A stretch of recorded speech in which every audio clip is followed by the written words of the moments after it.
All right, welcome to our first writing assignment. First of all, if essays are something that give you a little bit of trepidation, a little bit of nerves, please don't be nervous. We are going to be taking it slow, one chunk at a time. So to start with, we are going to be writing an explanatory essay. All right, so please take a look at the screen. Lesson 1, we're going to be talking about the elements of an explanatory essay. Lesson 2, we're going to be pinpointing audience and brainstorming topic ideas. Lesson 3, we're going to be planning and brain dumping. Lesson 4, we're going to be planning and organizing. And then lesson 5, we're going to be doing catch-up and conferences. That's where I'm going to be looking at your essays and kind of giving you feedback. Okay, so let's jump right in. Please go to your Google Classroom and click on Elements of an Explanatory Lesson. All right, when you click on that, this is going to pop up. And you can see actually I already highlighted something, so don't pay attention to that. I'm gonna unhighlight that. We'll get to that in a minute. Okay, so this is a mentor text. Each time that we write, I'll be showing you an example of the kind of essay that we will be creating. So let's go ahead to the very bottom, scroll down with me. And if you need to pause the video and get on Google Classroom and open this up, go ahead and pause it. I'll be here when you're done. Okay, so the elements of an explanatory essay. All right, so these are the elements.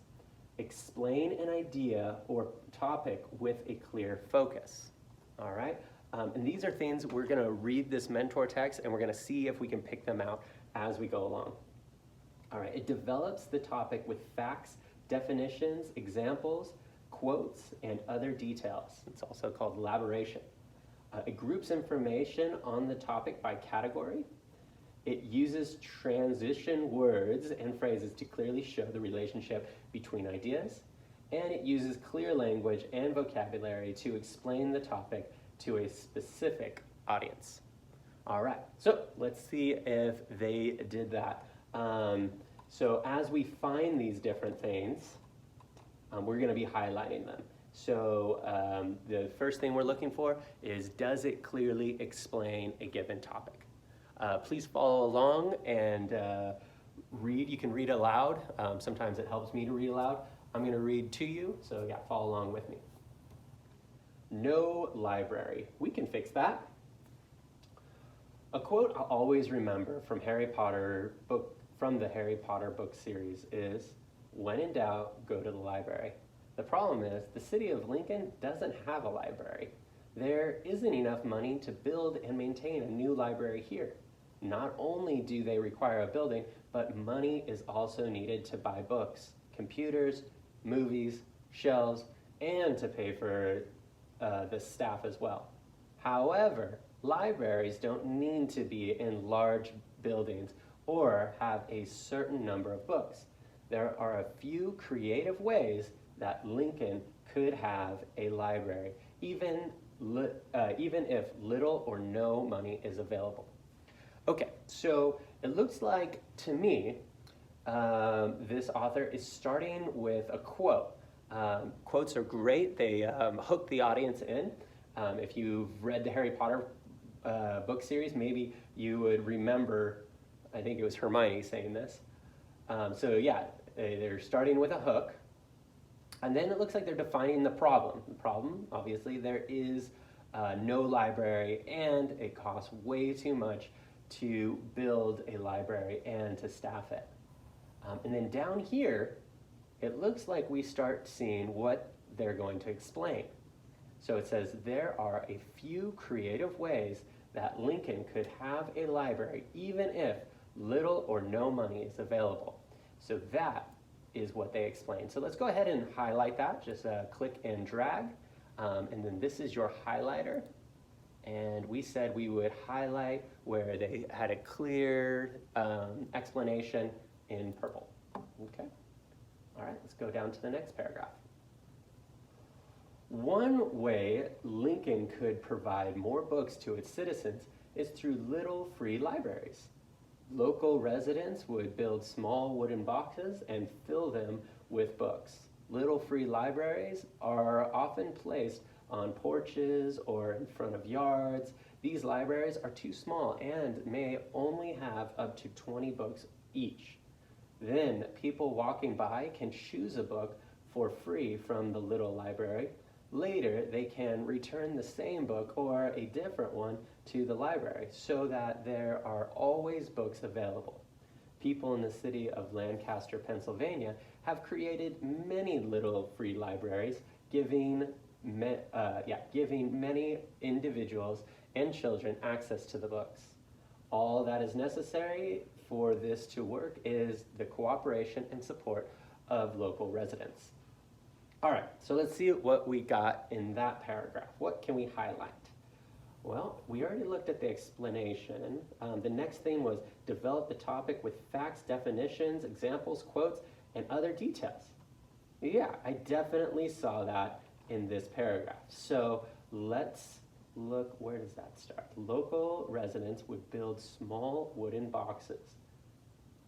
Yeah, I would say that that is where they're elaborating.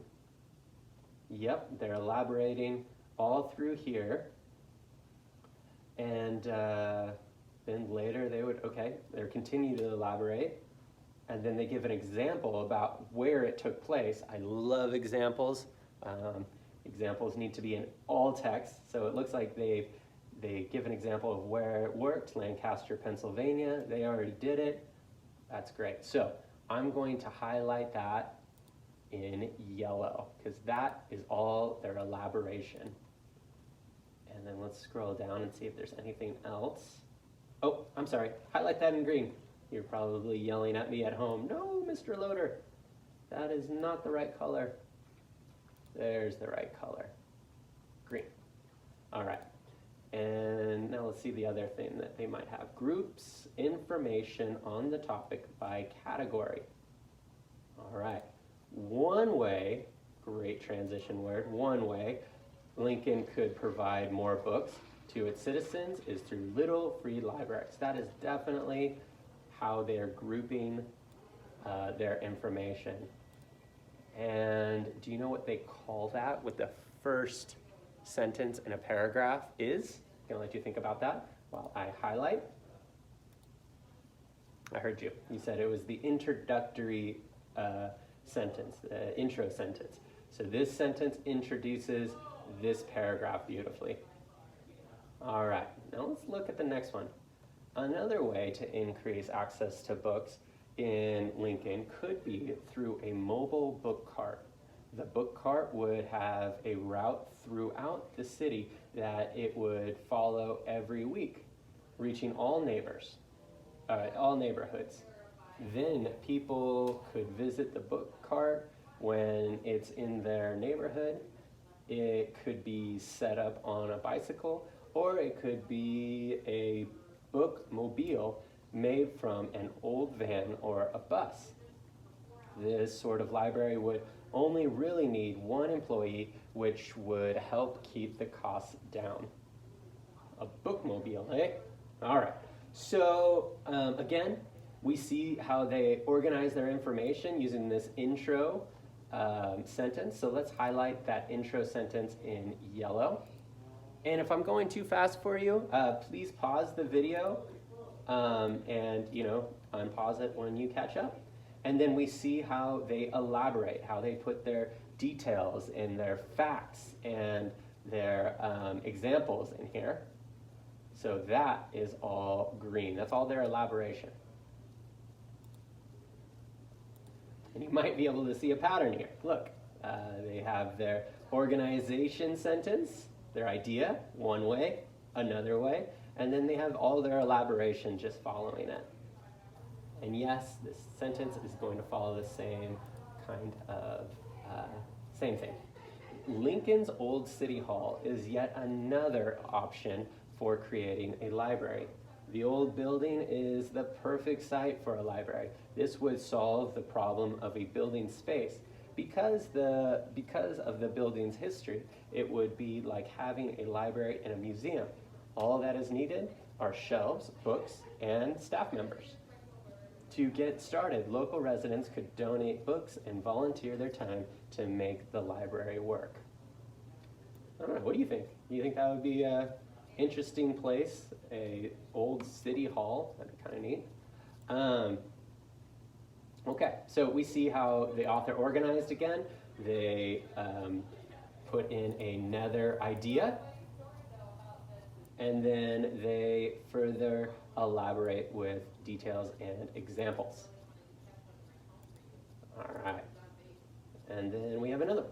Similarly, Lincoln could make use of Central Park stage and the pavilion to create an outdoor library. Shelves could be added around the sides of the pavilion so that the space could still be used for picnics. Shelving could also be added to the area surrounding the stage. The park is a great place for the library because people already go there often. The pavilion and the stage are already built, so it would take only a little more work to add the shelves and the books. All right, so again, we have the way that they organized it, and then we have all their elaboration, their explanation, their details, everything that is needed. All right, then we finally finish up. Lincoln could have a library for its community through a little free library, mobile book cart, repurposing City Hall, or an outdoor library at a lower cost than building a new library. As a community, we need to choose one of these ideas to help bring books to the people who live here. Let's get started together. Really great call to action at the end, and then you see as the last paragraph, they summarize all of their ideas, also known as the conclusion paragraph. All right, so that is today's lesson. The next lesson, we will be filling in the explanation together. All right, thanks for joining me.